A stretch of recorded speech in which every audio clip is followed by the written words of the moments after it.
Good afternoon, moderator and members of Mission Council.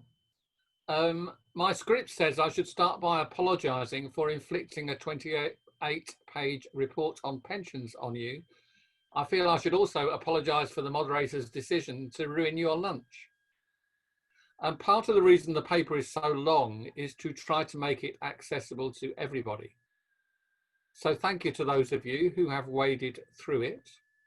And for those who haven't, I encourage all of you to find the time to do so.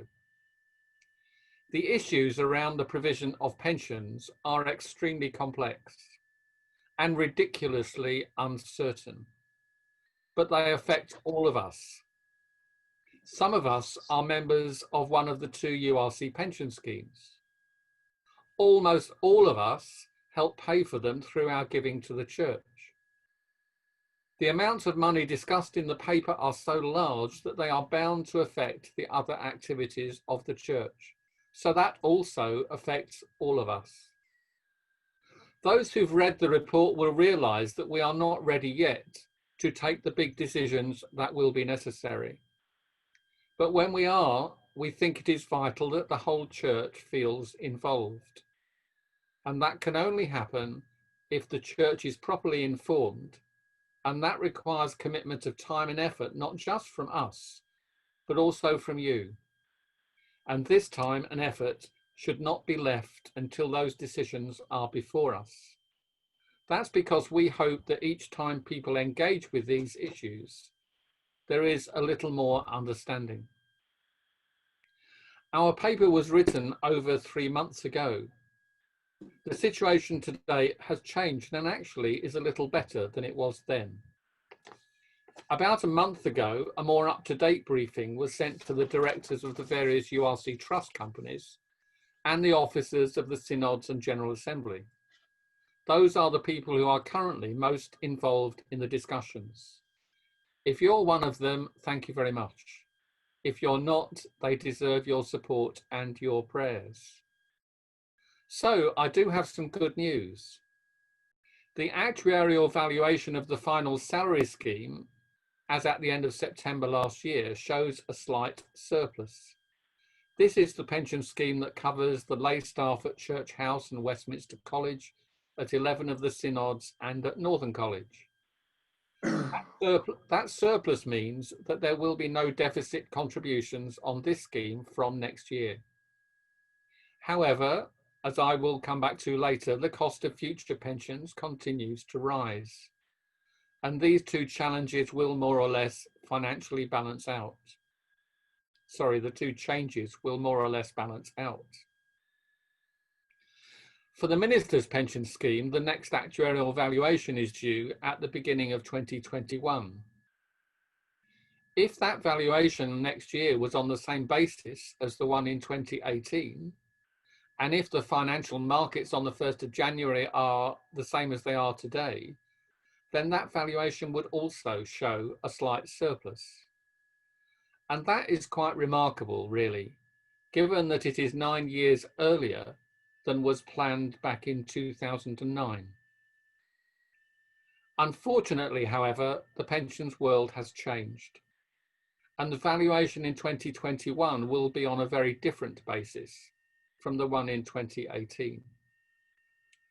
There are three main factors which give rise to the serious challenges that we face. The first factor is the structure of our church, which is a real problem for the pensions regulator and therefore for the trustees of our pension schemes. This is partly because of the separation of the decision-making councils of the United Reformed Church from the legal ownership of its assets. And it is partly because the URC is not hierarchical in the way it operates, but is rather a network of separate legal entities. In contrast, as an example, in the Methodist Church, all property sale proceeds across the whole of the UK are centralised, and a proportion of those is siphoned off to support their pension schemes. Resolution 20, which is before us today, is very worthy, and it's similar to previous resolutions of General Assembly. But the regulator would say to us that the General Assembly, or today Mission Council, can will the ends, but it cannot will the means. And that is why in 2010, the URC Trust was required to give a guarantee to the trustee of the Minister's Pension Fund to back up the commitments made by General Assembly. Now, the regulator is requiring equivalent legal backing from those synods that hold substantial financial assets. If we are not able to obtain that legal backing, then the URC will be considered to be financially much weaker, and it will be required to put more money into the pension fund more quickly. So Resolution 22 about the guarantee provided by the URC Trust is not necessarily asking the URC Trust to do more. It is giving the Trust the scope and the authority, if necessary, to tweak the current guarantee to reflect whatever agreement comes out of the URC family discussions. The second factor affecting us is the increasing prudence required by the pensions regulator. In a context which is inherently uncertain, the regulator requires pension schemes to be funded at a much higher level than before. The impact of this is that the valuation of the Minister's Pension Fund at the beginning of next year is likely to result in a deficit of around £30 million if we are unable to strengthen the legal backing, or around £20 million if we are able to do that.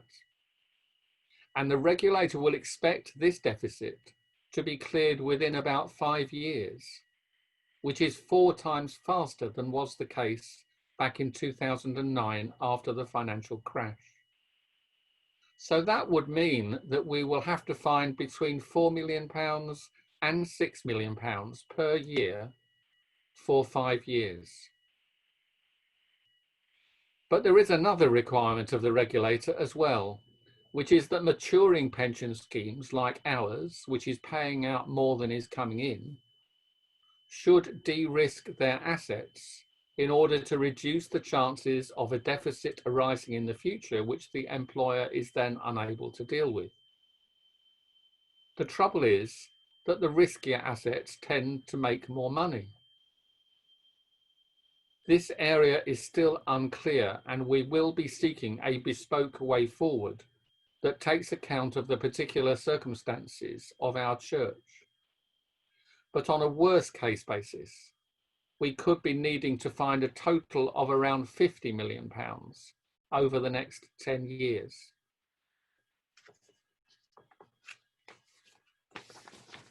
The third factor, and by far and away the most important, not just for us, but for all pension schemes, is the historically low interest rates since the financial crash of 2008.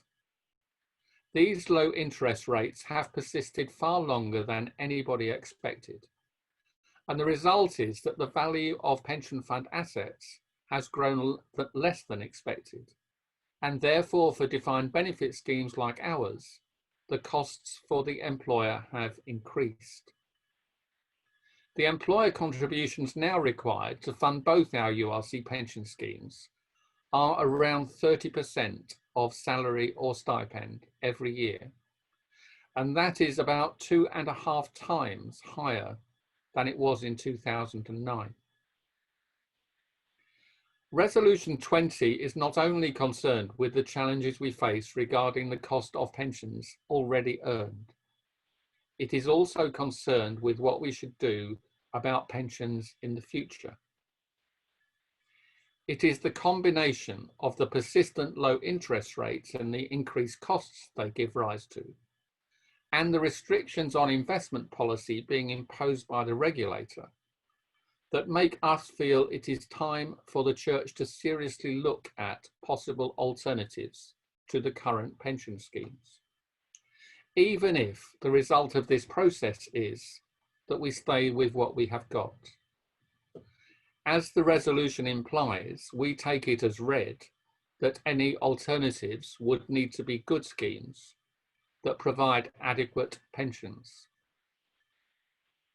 By this time next year, the United Reformed Church family will need to have decided how the 2021 deficit on the Minister's Pension Fund is going to be dealt with, where the cash is going to come from.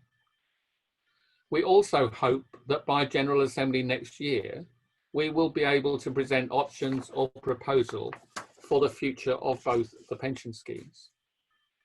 Between now and then, and in spite of the ongoing restrictions of the lockdown, we will need to have some intensive and perhaps difficult conversations across the URC family, and your prayers would be welcome. Ian and I are happy to receive your questions and comments, and especially your suggestions, not just today, but later as well. So I offer Mission Council our paper, and on behalf of Finance Committee and Pensions Committee, I propose resolutions 20 and 22.